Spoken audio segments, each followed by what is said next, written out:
Jiu-Jitsu, o Tanto.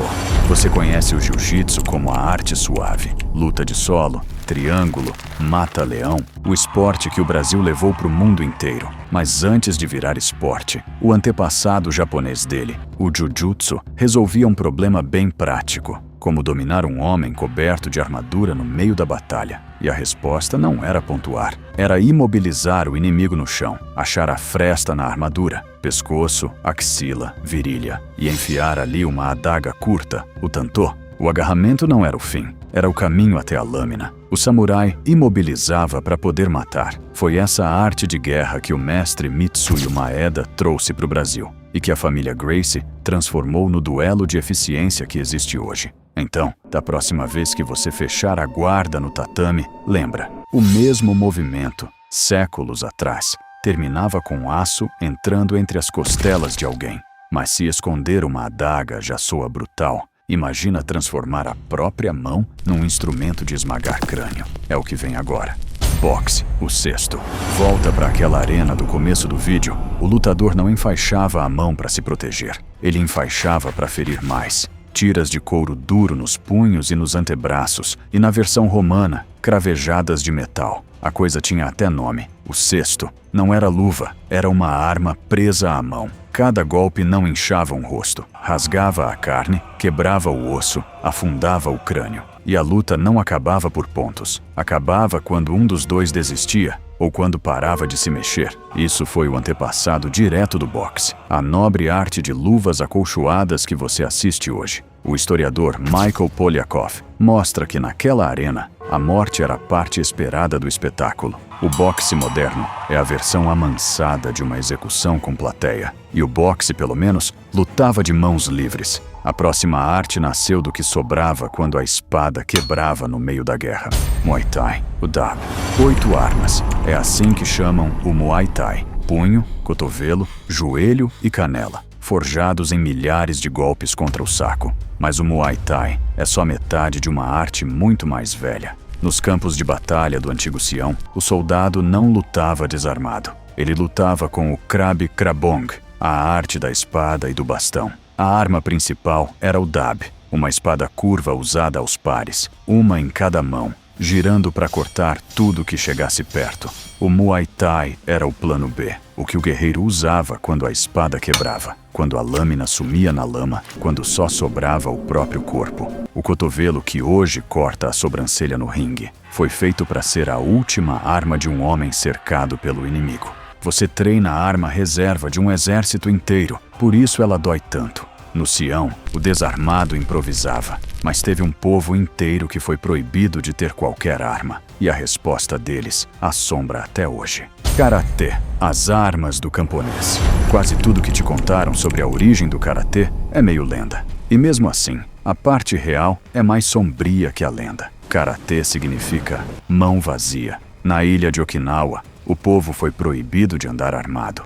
Espada era privilégio da classe guerreira. E camponês pego com uma lâmina podia morrer por isso. Conta a história que esse povo desarmado virou as próprias ferramentas de trabalho em armas. A foice de cortar arroz, a cama, virou lâmina de gancho para o pescoço. O cabo de pedra do moinho virou o tonfá. Sim, o mesmo formato do cacetete que a polícia usa até hoje. E o sai, aquele tridente de ferro, travava e quebrava a espada do inimigo. Aviso de honestidade. Os historiadores discutem muito essa parte, e boa parte foi romantizada com o tempo. Mas o núcleo é real. Um povo proibido de ter armas aprendeu a matar com o que tinha na mão. A mão vazia nunca esteve realmente vazia. Okinawa escondeu a arma na ferramenta de trabalho. Já a próxima arte esconde uma mentira, e os próprios praticantes vão querer discutir isso nos comentários. Taekwondo, a espada coreana. Se você treina Taekwondo, essa parte vai te incomodar. E tudo bem, teu conhecimento merece o respeito da verdade. Muita gente jura que o Taekwondo tem milhares de anos. O que está documentado é outra coisa. Com esse nome e essa forma, ele foi organizado só em 1955. Muito ligado ao trabalho do general Choi Hong-hee. Mas isso não apaga o sangue, só muda ele de lugar. Por baixo dos chutes altos que ganharam as Olimpíadas, Existe uma tradição guerreira coreana muito mais antiga. Um manual militar coreano do século XVIII já ensinava o combate real do reino. O uso da espada coreana, o manejo do bastão, a luta armada dos guerreiros. O chute voador, que hoje marca ponto, vem da mesma linhagem de soldados que treinavam para a guerra com a lâmina na mão. O esporte é novo. O que veio antes dele, não. O taekwondo é jovem fingindo ser antigo. A próxima é o contrário. Um esporte olímpico fingindo ter esquecido que nasceu para matar. Judô, a katana. O judô é o único que virou esporte olímpico carregando um segredo de campo de batalha. Jigoro Kano não inventou nada do zero. Ele pegou as escolas de jujutsu de guerra que ainda existiam no Japão e tirou delas o que era mortal demais para virar esporte. E o que ele tirou assusta. Naquelas escolas, o agarramento servia para colar no inimigo armado, controlar o braço da arma e criar o espaço exato para sacar a própria lâmina, a katana ou a adaga. Muita queda, que hoje vale ippon no tatame, nasceu para jogar um homem no chão de um jeito que ele não levantasse mais. Kano foi um gênio, transformou técnica de matar em método de educar. Mas a raiz continua ali. O caminho suave desce direto do campo de batalha samurai. Kano transformou a matança em educação. O próximo homem fez o caminho oposto. Pegou a briga de rua e a transformou numa máquina de guerra. Krav Maga, a faca. Esquece faixa, troféu e plateia. O Krav Maga não tem nada disso. E é justamente por isso que ele é o mais perigoso desta lista. Ele foi criado por um homem chamado Imi Lichtenfeld, que aprendeu a lutar na marra defendendo sua comunidade nas ruas violentas da Europa dos anos 30. Depois, esse conhecimento virou o sistema de combate oficial das Forças de Defesa de Israel. E como todo sistema militar levado a sério, o Krav Maga é obcecado por uma coisa: a arma branca, a faca. Boa parte do treino é a lâmina, neutralizar quem te ataca com uma e usar a sua da forma mais rápida e definitiva possível, sem pontos, sem intervalo, sem esperar o adversário se recuperar. Encerrar a ameaça em segundos e sair vivo. Enquanto as outras artes viraram esporte, o Krav Maga fez o contrário. Pegou a briga de rua e lapidou até virar a ferramenta de um exército inteiro. Ele é frio, direto, moderno. Agora, prepara o olho, porque a próxima esconde as armas mais bizarras e imprevisíveis desta lista. Kung Fu, as espadas borboleta.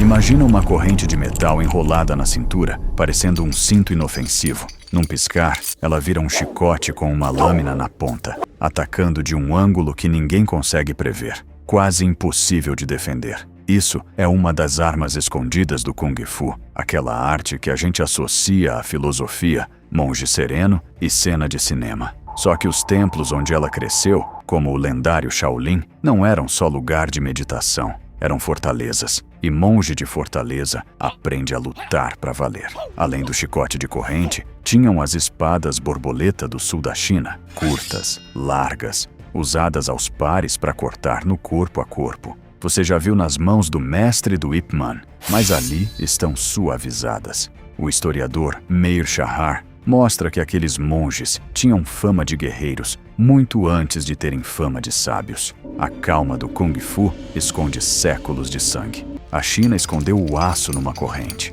mas nenhum povo escondeu uma arma com mais genialidade do que os escravizados aqui no Brasil. Capoeira, a navalha.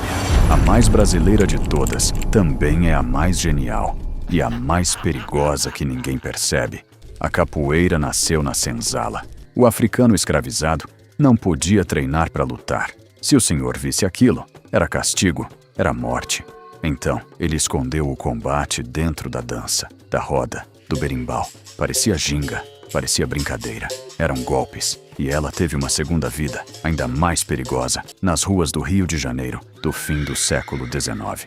Ali, o capoeirista malandro escondia uma navalha entre os dedos. A mesma ginga que enganava o olho abria espaço para um corte rápido e certeiro. A dança virava emboscada. O historiador Matias Assunção mostra que a capoeiragem urbana aterrorizou tanto as autoridades que a arte acabou proibida por lei no Brasil. Você aprende capoeira como cultura e resistência. E é isso mesmo. Mas nunca esqueça, ela foi, um dia, a arma escondida de quem não tinha direito a nenhuma. A capoeira disfarçou a luta de dança para poder sobreviver. A última desta lista não disfarça nada, e é a mais antiga de todas, mesmo parecendo a mais nova.